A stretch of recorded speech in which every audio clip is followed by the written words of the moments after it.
Hello and welcome to my channel. Well, it's just kind of a little update, and then I also have a request. I don't make a lot of requests, but my other channel is my first YouTube channel. It's dedicated to lock sport. And if you don't know what lock sport is, it's basically, the way the term describes it, is it's basically the sport of picking locks. And, you know, if you get into that community and everything, there, just like any other thing, there are rules and stuff like that, ethics, procedures that, you should follow, because a lot of people have negative connotations towards picking locks. They think you're up to no good, and they don't understand that it's just a skill, just like anything else, like learning how to shoot a firearm well, or learning how to, excuse me, to use a knife, um, learning how to sew, even, anything that sets it apart from just an ordinary.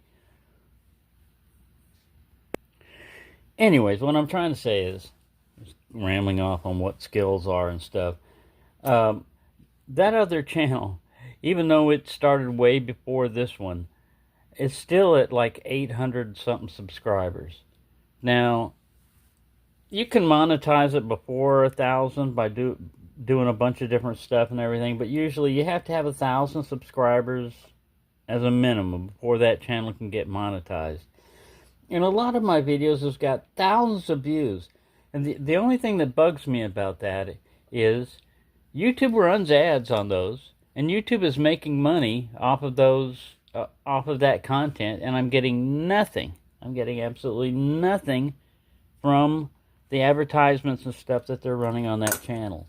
So my request to you, any of you that haven't done this, if you could, and it's just a request, you can say no or hell no or whatever you want to say. But if you would just go over there and subscribe to that, it's easy. It's my name, William Mansell. Just subscribe to that channel, and I'd greatly appreciate it, because I'd like to reach 1,000 subscribers on that channel before I croak. I mean, I don't know how long I can live, but still, it'd be nice to see that one hit 1,000 subscribers. Because posthumously, it ain't going to do me any good. It might do my estate, whatever that is. But anyways, what I wanted to say is, there's a lot of good people over there. If you don't know how to pick locks at all, there's a lot of people that, will help you out. One of the things you'll have to keep in mind is, you'll do this. You'll notice you'll do this a lot when you're learning or everything, because picks are made out of metal also, and it's the same thing with, like, you don't want it too hard and you don't want it too soft. Same thing with knives and stuff. The steel used in picks, you want them hard enough, but you don't want them so brittle that they'll break. Well, usually, no matter what, eventually, all the stress. This was originally a hook. Eventually they'll break and you'll have to replace them.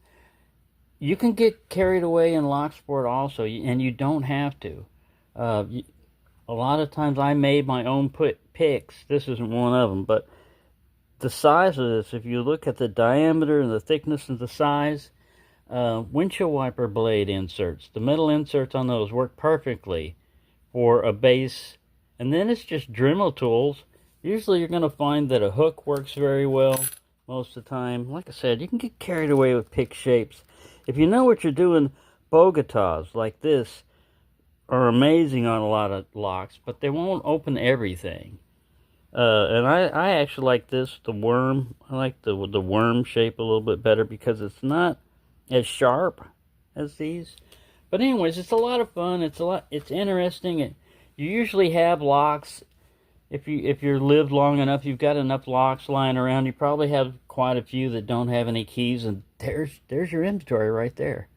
It's not recommended that you pick on like your own ignition locks or your house locks or anything that you use, because when you're learning, you can mess things up. I mean, it it I mean, besides your picks, you can mess locks up too if you don't know what you're doing. So usually you leave your house stuff alone, and you leave your car stuff alone, and like I said, padlocks are really easy. Now here's an irony.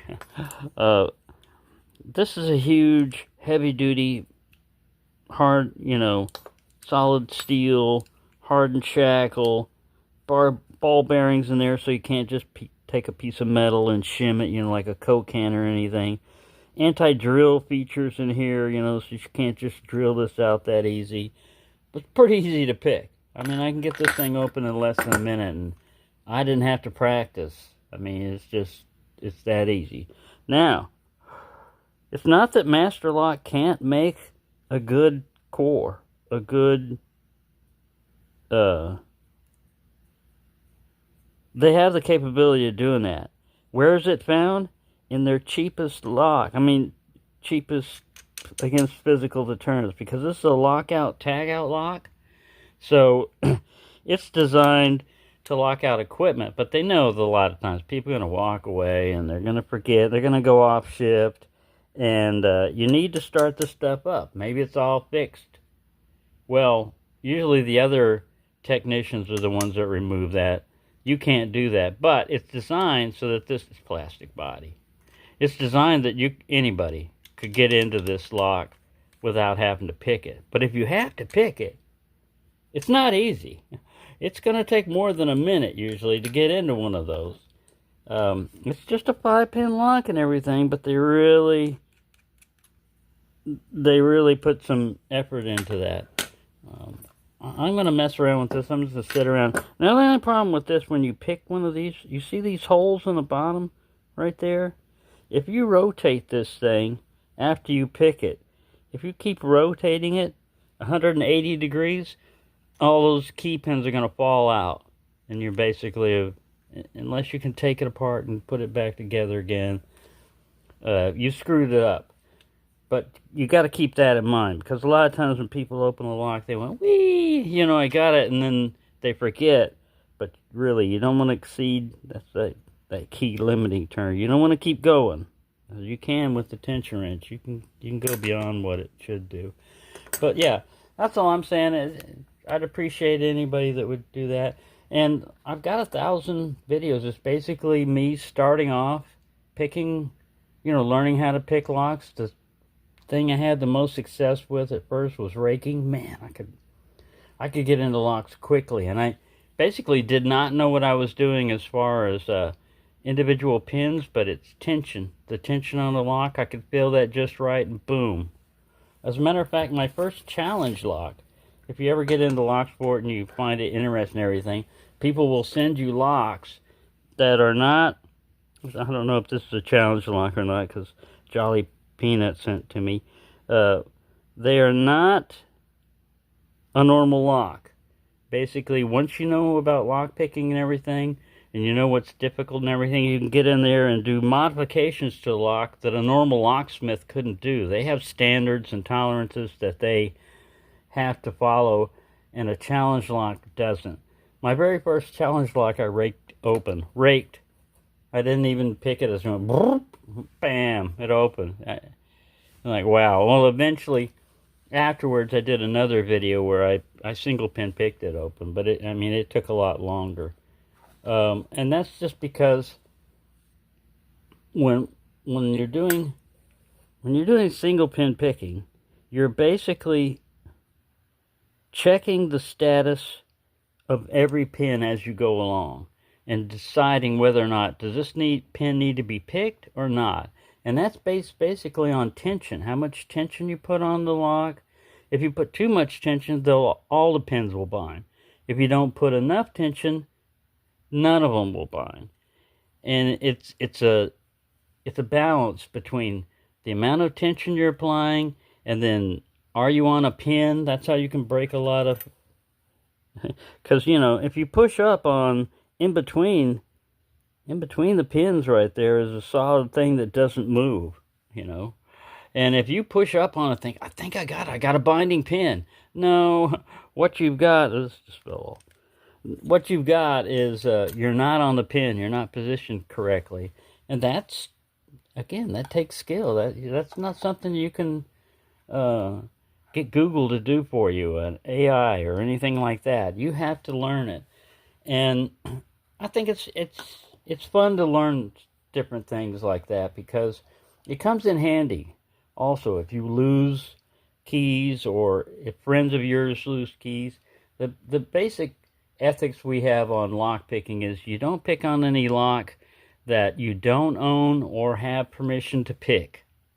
That's basically it. You stick with that, and you won't get into any trouble. You can pick on your own lock, all you want. It's your property. You can do what you want. Somebody else's property, that's called breaking and entering, theft, all kinds of stuff like that. So, the basic laws still apply to things, man. Same way with any other sport, you can use your sport for even golfing. Golfing is fine, as long as you're playing on a golf course and everything. But you take that golf club to somebody's car, then you got a different situation going on. It's not golf anymore. It's called assault with a deadly weapon if you whack somebody upside the head with a golf club. But if they happen to walk into it, like I did when I was a kid, my dad was playing golf and I couldn't see well. I was trying to get close to see what was happening. He was coming back with a swing of pow, coming right in the head. I think it was right above an eye or something, really left a big goose egg on me. Back then you didn't go to the hospital or anything. You put some ice on it. Walked it off. But, yeah, that probably explains a lot. But anyways, I just wanted to bring that up, ask that. And then, as far as, like, this month's giveaway knife, I was looking through my stuff. I thought, I didn't have one of these, but I do. So, this is going to be for, I'm not doing the giveaway right now. I still have to finish the other one.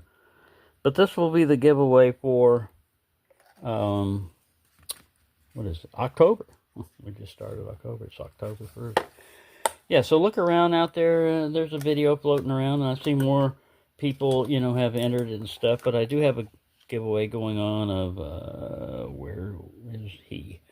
That's not the knife that was being given away. Here he is. This is my example, but that's the one that's being given away for September, which is already gone. September is gone. So there you go. Yeah, just a little quick update on stuff, and like I said, a request that I would appreciate because I've got like 2,000 something subscribers, and I only need like a couple hundred, And I know that's a lot. In Locksport, that's a lot of subscribers. Like I said, you can go, because a lot of people don't watch that or are interested in it, and to get a subscriber on a Locksport channel is a big thing. And, yeah. Anyways, that would help me out. And I can use all the help I can get. Yeah. So there you go. Thanks for watching, and have a nice day. Some Master Lock, solid steel, 930. 5-pin lock, that's a bitting. Can't shim it because of the ball bearings. Let's see how long it takes to pick it.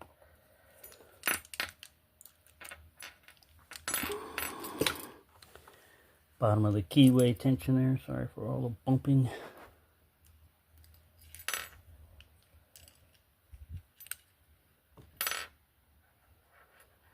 Got a binder right here.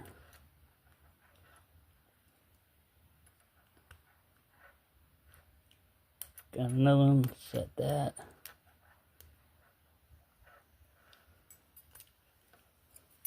There we go. Open. 1 minute.